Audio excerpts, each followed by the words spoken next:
Selamat petang pemirsa, inilah Wanyu Sore. Militer Israel mengklaim telah membunuh Asad Abu Saria, pemimpin kelompok Mujahidin Palestina yang terlibat dalam serangan ke wilayah selatan Israel pada 7 Oktober 2023. Informasi lainnya pemirsa, petugas penyelenggara ibadah haji Arab Saudi mencatat ada 175 jemaah haji Indonesia yang wafat, di mana 170 orang merupakan jemaah haji reguler dan 5 orang lainnya jemaah haji khusus. Pemirsa, inilah Wanyu Sore selengkapnya. Presiden ke-7 Joko Widodo membeberkan syarat pemakzulan terhadap Wakil Presiden Gibran Rakabuming Raka. Jokowi menyebut pemakzulan Presiden maupun Wakil Presiden harus dilakukan sepaket jika terbukti melakukan pelanggaran berat.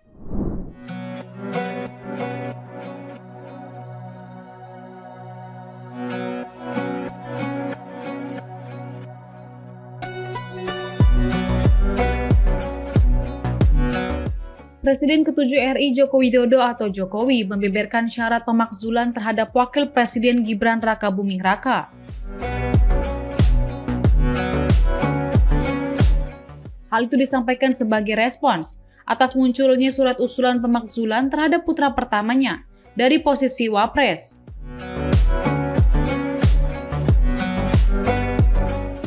Jokowi menegaskan bahwa proses pemakzulan memiliki aturan ketatanegaraan yang ketat.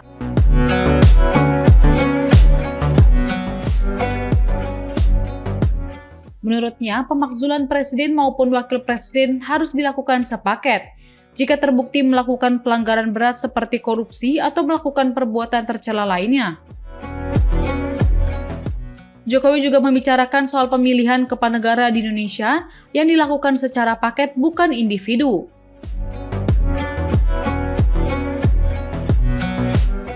Pernyataan ini disampaikan dengan membandingkan sistem pemilu Indonesia dengan Filipina.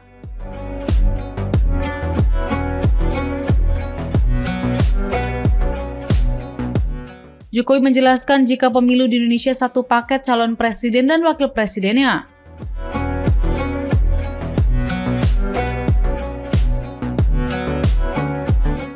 Sementara di Filipina pemilihan calon presiden dan wakil presiden tidak satu paket.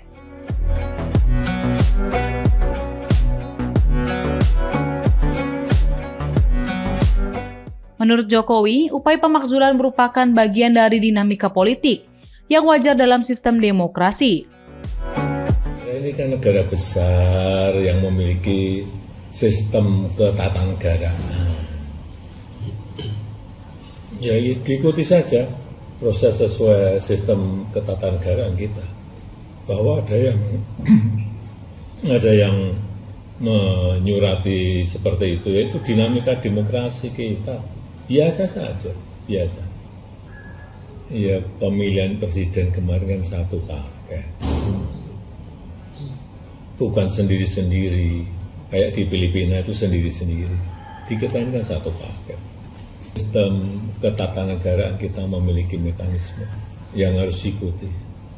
Bahwa pemakzulan itu harus presiden atau wakil presiden, misalnya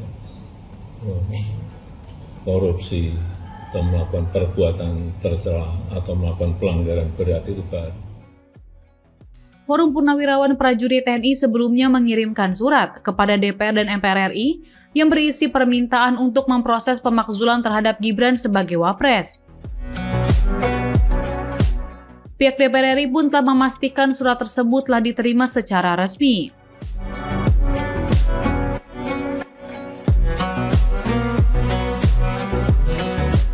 Alasan mereka mendorong pemakzulan Gibran sebagai Wapres karena disebut telah melanggar pelanggaran prinsip hukum, etika publik, dan konflik kepentingan. Putra sulung Jokowi itu memperoleh tiket pencalonan melalui perubahan batas usia Capres-Cawapres dalam putusan Mahkamah Konstitusi nomor 90 tahun 2023. Proses tersebut dinilai telah melanggar Undang-Undang nomor 48 tahun 2009 tentang kekuasaan kehakiman dinyatakan tidak sah atau cacat hukum. Karena Ketua Hakim MK yang memutuskan perkara yakni Anwar Usman adalah paman dari Gibran Rakabuming Raka.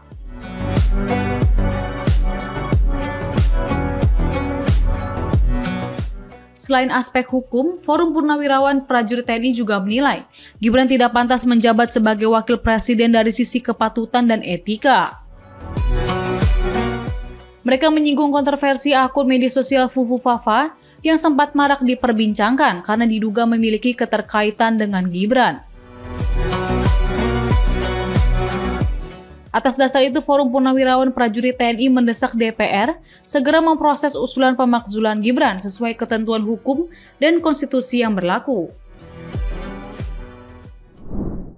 Operasional penyelenggaraan haji kini tengah memasuki hari ke-39. Petugas penyelenggara ibadah haji Arab Saudi mencatat ada 175 jemaah haji Indonesia yang wafat. Para jemaah meninggal karena penyakit jantung, pernafasan akut, dehidrasi, dan kegagalan organ akibat infeksi yang berat.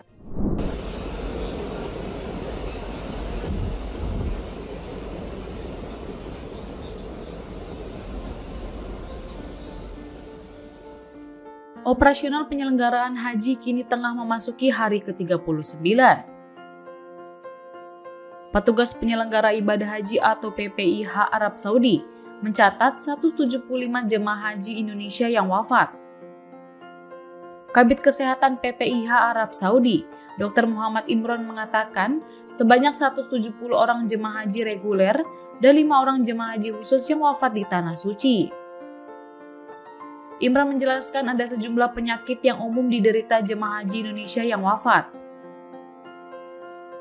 Mulai dari jantung, pernapasan akut, dehidrasi, dan kegagalan organ akibat infeksi yang berat. Tercatat sebanyak 77 jemaah yang wafat menderita penyakit jantung.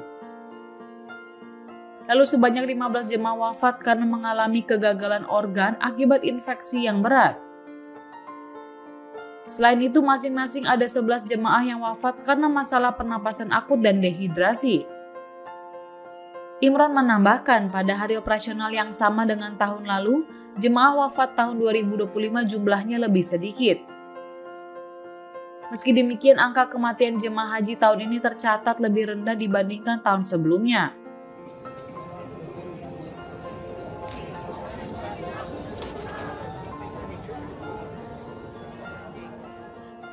Pada periode operasional yang sama tahun lalu, jumlah jemaah wafat mencapai 190 orang.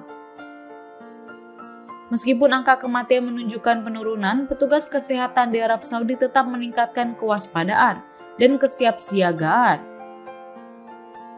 Fokus mereka tertuju pada upaya pencegahan dan penguatan layanan kesehatan. Demi memastikan sisa waktu operasional haji berjalan lebih aman dan minim insiden fatal.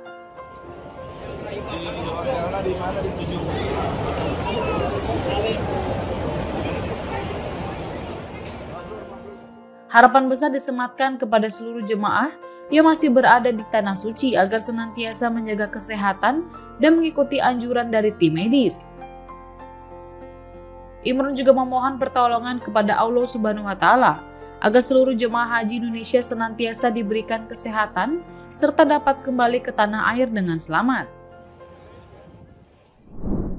Calon Presiden Kolombia Miguel Uribe Turbay ditembak di kepala saat berkampanye di Bogota pada Sabtu 8 Juni dan kini dirawat dalam kondisi kritis.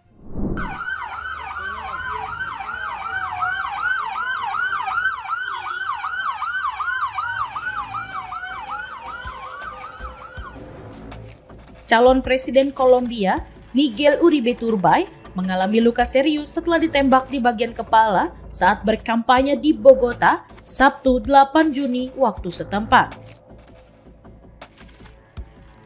Politikus berusia 39 tahun yang juga menjabat sebagai senator dari Partai Democratic Center itu tengah bertemu pendukungnya ketika insiden terjadi sekitar pukul 17 waktu setempat.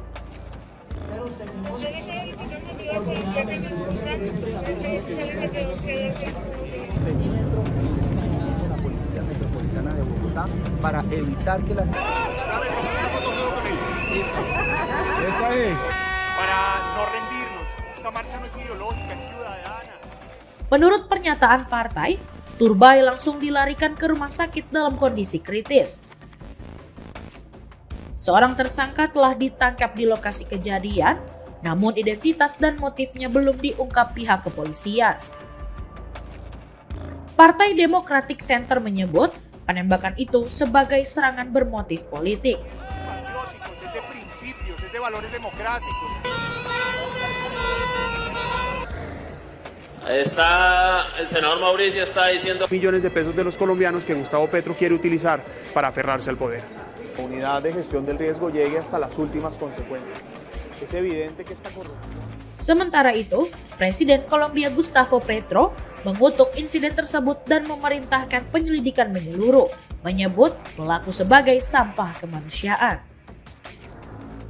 Tak hanya itu, Menteri Luar Negeri Laura Sarabia turut mengecam aksi kekerasan itu dan berharap Turbay segera pulih.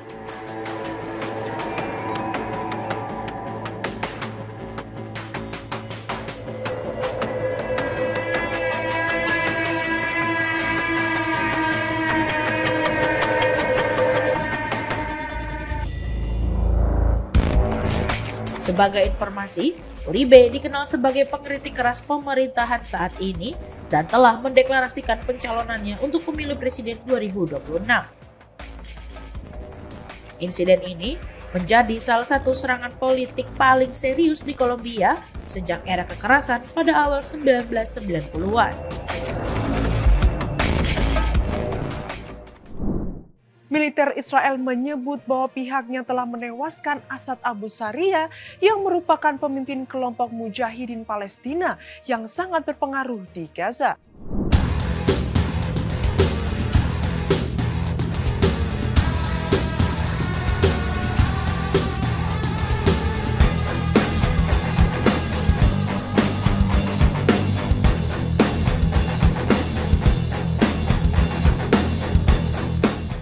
Militer Israel menyebut bahwa pihaknya telah menewaskan Asad Abu Saira. Abu Saira merupakan pemimpin kelompok Mujahidin Palestina yang sangat berpengaruh di Gaza.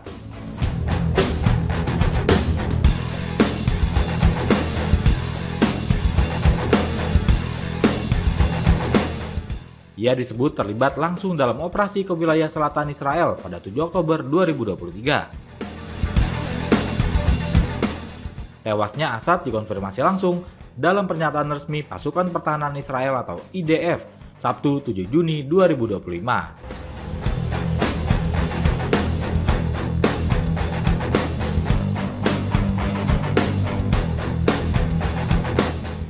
Pernyataan itu menyebut operasi penargetan terhadap Abu Saira dilakukan bersama Badan Intelijen Dalam Negeri Shin Bet. Operasi tersebut menyasar rumah keluarga Abu Saira yang berlokasi di kawasan Sabra, Gaza City.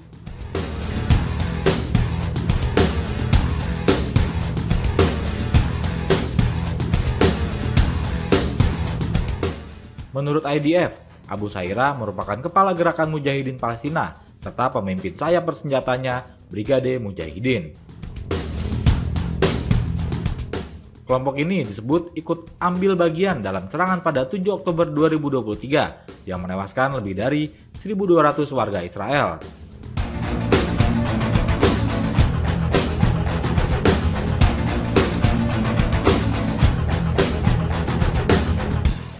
Selain Abu Saira, serangan udara itu juga menewaskan saudaranya, Ahmed Abu Saira. Kabar kematian keduanya kemudian dikonfirmasi langsung oleh kelompok Mujahidin Palestina.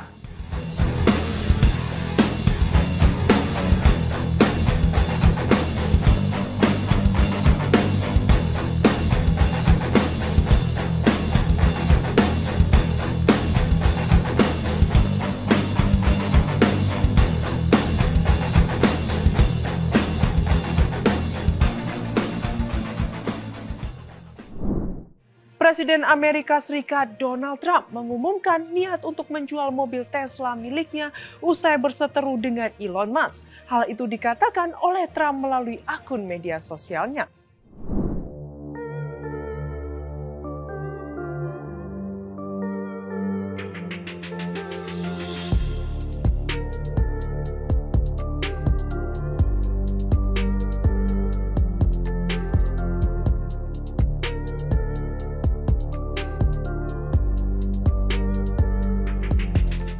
Presiden Amerika Serikat Donald Trump mengumumkan niatan untuk menjual mobil Tesla miliknya usai berseteru dengan Elon Musk. Hal itu dikatakan oleh Donald Trump melalui akun media sosialnya.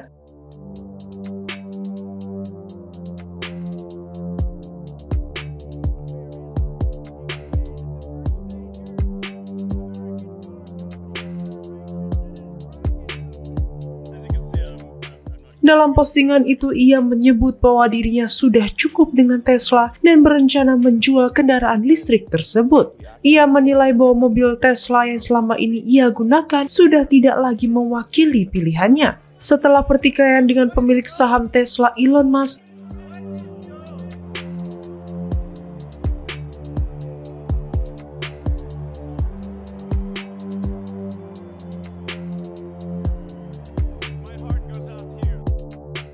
rencana tersebut juga turut dikonfirmasi seorang pejabat senior Gedung Putih saat wawancara dengan media internasional. Dalam keterangannya, ia mengatakan bahwa Trump sedang memikirkan kemungkinan menjual atau menyumbangkan kendaraan tersebut.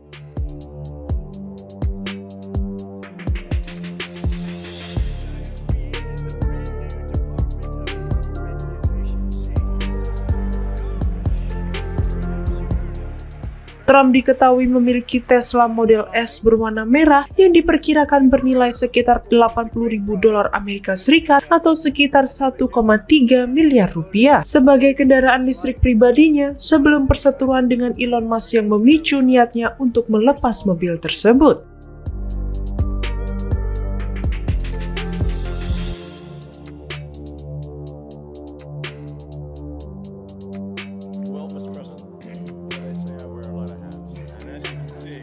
Model S sendiri merupakan salah satu sedan listrik premium dari Tesla yang dikenal dengan performa tinggi dan teknologi canggih. Trump mengaku membeli Tesla pada Maret lalu sebagai bentuk dukungan terhadap Musk, yang saat itu dianggap sebagai donatur besar dalam lingkaran dalamnya. Timnas Indonesia menggelar latihan perdana jelang laga melawan Jepang pada 10 Juni 2025. Sebanyak 30 pemain dibawa, termasuk Kevin Dix yang siap tampil sebagai starter.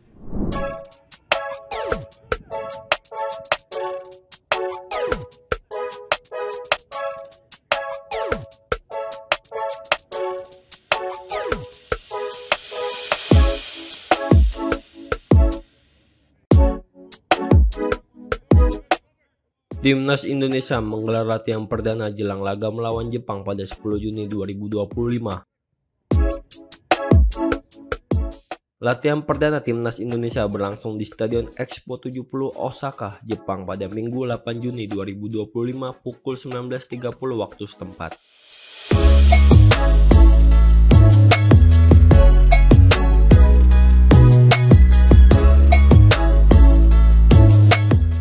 Sebanyak 30 pemain diboyong dalam lawatan kali ini, termasuk nama-nama andalan seperti Jaitses, Messi Ligers, hingga Kevin Dix. Latihan ini menjadi bagian dari persiapan menghadapi laga terakhir Grup C ronde ketiga kualifikasi Piala Dunia 2026 zona Asia melawan Jepang.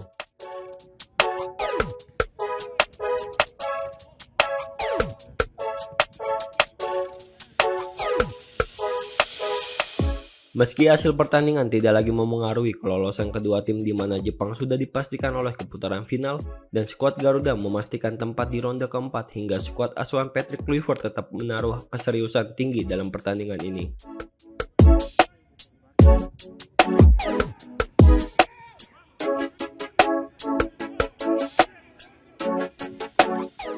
Sebelum sesi latihan tertutup dimulai, awak media sempat mewawancarai Kevin Dix.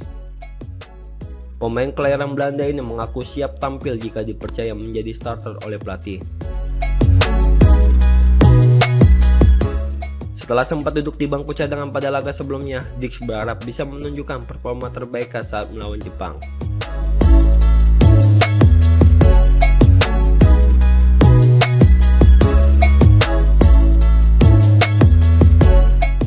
Ia menyatakan ingin membuktikan kemampuannya menjaga lini belakang agar tidak kebobolan atau minimal bisa meminimalisir serangan dari tim Samurai Biru. Dix juga mengaku senang dengan kondisi tim dan bertekad memberikan kontribusi maksimal.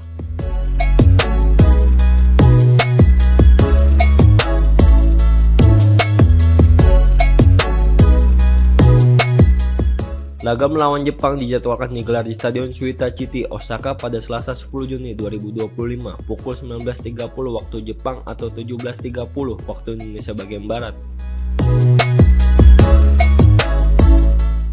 Adapun pada Senin 9 Juni, Rizky Ridho dan kolega dijadwalkan menjalani official training di Stadion Panasonic Suita yang juga akan digunakan oleh tuan rumah Jepang untuk latihan resmi.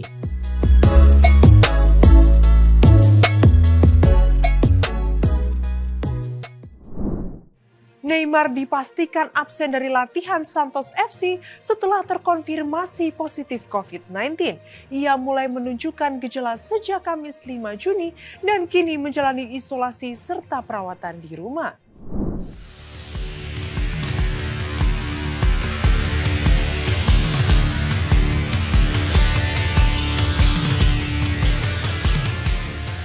Kabar kurang menggembirakan datang dari Santos FC. Mega bintang Brasil Neymar Junior dipastikan absen dari sesi latihan setelah dinyatakan positif COVID-19. Hal ini disampaikan langsung oleh pihak klub dalam pernyataan resmi pada Sabtu 7 Juni 2025 waktu Brasil. Menurut laporan dari Globo Esport, Neymar mulai merasakan gejala sejak Kamis 5 Juni 2025 dan langsung dipisahkan dari aktivitas tim. Setelah menjalani serangkaian tes laboratorium yang dilakukan oleh tim medis Santos FC, hasilnya menunjukkan bahwa pemain bernomor punggung 10 itu terinfeksi virus corona. Saat ini Neymar menjalani isolasi mandiri di rumah dan mendapatkan perawatan gejala sesuai dengan petunjuk medis.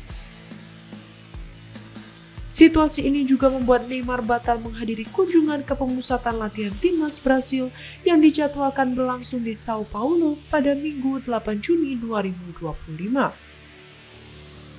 Sebenarnya Neymar memang tidak masuk dalam skuad Brasil arahan Carlo Ancelotti di jeda internasional kali ini karena belum sepenuhnya pulih dari cedera dan masalah kebugaran.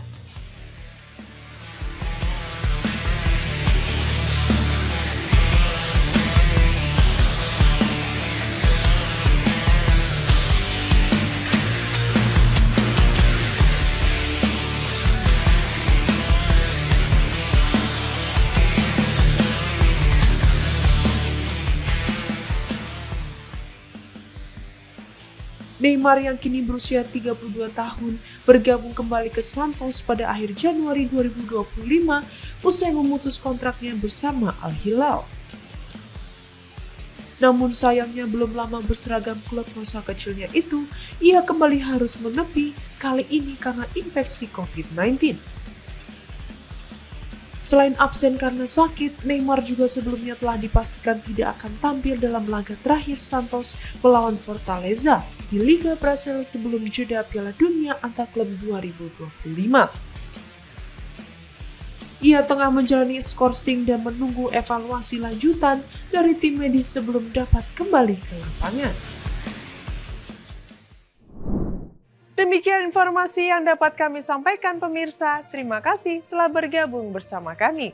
Saya Katarina Amelia dan seluruh tim yang bertugas mengucapkan sampai jumpa di Wanyus Sore berikutnya. Setiap Senin sampai Jumat pukul 19 hanya di kanal YouTube TV Wanyus.com.